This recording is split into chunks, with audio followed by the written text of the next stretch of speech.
Remind our audience how mail-in voting has proliferated in Georgia. What percentage of all ballots are cast by mail? And are we as Republicans better equipped and better prepared to engage in a robust get-out-the-vote early voting strategy? So, yes, we absolutely are. Here in Georgia in 2020, over 1.3 million ballots were returned by absentee paper ballot. In 2022, we saw that decline pretty significantly. The legislature made some changes to the law around absentee ballots. It was closer to 250,000, 300,000. We're certainly expecting that number to be higher than 2022, but probably lower than 2020. But we're very well prepared. We've been talking for a year now about making a plan to vote, either voting by absentee by mail or voting early. We're encouraging people to take advantage of that. Obviously, people want to vote on Election Day, that's fine, but we do not want to have no strategy or no game when it comes to that absentee and early voting process. I've compared it to coaching a football team and saying you're not going to play offense in the first 3 quarters of the game and trying to win the game in the final 15 minutes. We're not going to do that this time. We are working very, very hard with a lot of different partners to make sure that we have a strong absentee ballot chase program and that we have a lot of folks going early in person during that 3-week period that starts October 15th. So, Josh, I love that, by the way. Thank you. And just a little bit of that kind of juice. In 2020, did any of that infrastructure, any of that muscle exist? Or is this a newfound development in the last couple of years since you've become party chair and you're doing a terrific job? The efforts we're undertaking in this cycle are unprecedented. There's really nothing to compare them with in prior cycles. And to be fair, in 2020, a lot of changes were made without the legislature's approval. The drop boxes, a lot of other things that were not anticipated due to COVID and emergency actions being taken by the then State Elections Board that kind of put us on the back foot. But we are wide open, working hard, and I think we're prepared to do what we need to do to win.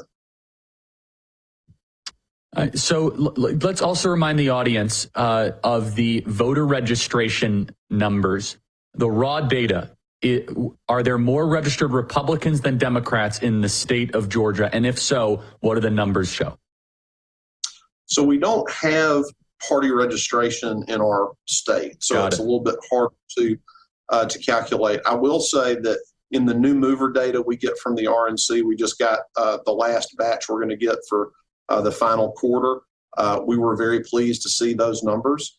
If you look at the primary election, we outvoted Democrats by a significant number. And importantly, we outvoted Democrats during the early voting period, which is something that has not happened in the past. So we feel like that was a good trial run for our strategy and that we're well prepared to run up the score in November.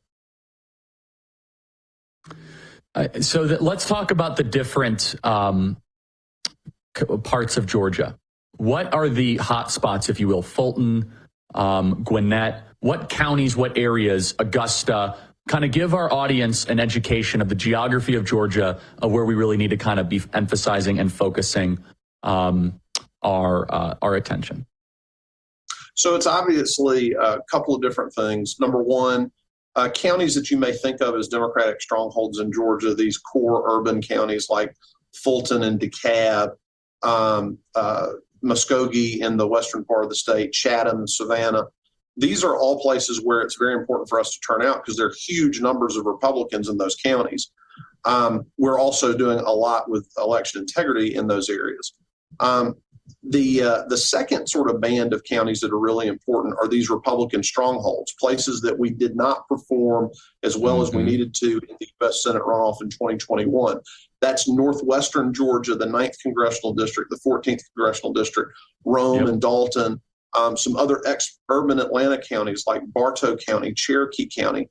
Those are really critical. And then the third sort of bucket of counties where we want to overperform are the over 100 rural counties in Georgia. If we just get an extra 1.5% turnout in those counties alone and did nothing else, we would win and win with a margin. So those are our 3 areas of focus, making sure we turn out strong in the urban, make sure we bring those hesitant voters back in the ex-urban Republican strongholds, and then making sure we improve on our performance in those rural counties. So, Josh, I want to keep you for another segment here, but I want to just tease this out. What positive news can you share with the audience as far as progress in the right direction of election integrity? Have things improved since 2020? Absolutely. Just this year, we had 3 great election integrity bills passed by our legislature, signed into law by Governor Kemp. And then in May, we switched finally to an election integrity minded majority on our state elections board. And they've been doing a lot since May to adopt rules that are going to make this election a fair election, one we can have confidence in. And of course, that's all we want, because I believe if we have a level playing field, we're going to win this thing. I love it. Josh, stay for another segment, please. So important. The state of Georgia. If you win, again, I'm very into the state of Arizona, so I don't want to undersell our efforts here. But if you just win Pennsylvania and Georgia and North Carolina, and we're going to win North Carolina, but if you win Pennsylvania and Georgia, Donald J. Trump is the 47th president of the United States. So what Josh McKoon is doing, he could deliver the republic. And so all of you guys should be applauding him at home. He's doing a great job. We're trying to help with what we can on the ground. Georgia is not a primary emphasis or focus of ours, but we're trying our best. It's definitely on the list.